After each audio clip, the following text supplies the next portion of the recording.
could become the next state to ask voters to preserve abortion rights in the state constitution after a state board voted just this week to let a proposed ballot measure now move forward.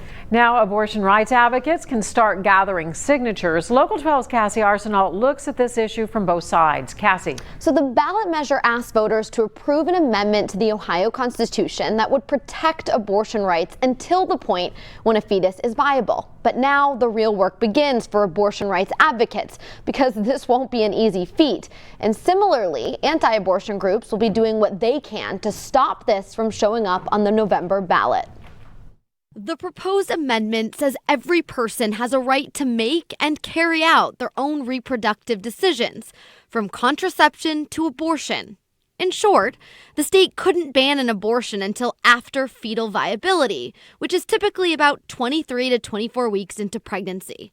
Right now, the state says doctors can't perform abortions after cardiac activity is detected, about 6 weeks into pregnancy. Is deadly and dangerous and extreme. This is a beam of hope for us. It's no surprise that anti-abortion and abortion rights groups sit on opposite ends of the spectrum. But now that the proposed amendment cleared the Ohio ballot board, the next step is hundreds of thousands of signatures from at least 44 counties by July 5th. It is feasible, but it's no small feat. You know, we'll have to get over 414,000 valid signatures from across the state. That's equal to 10% of the vote in the last gubernatorial election. That's a lot of people. We have to remember abortion is not a root canal. It's not a colonoscopy. It's not a mammogram.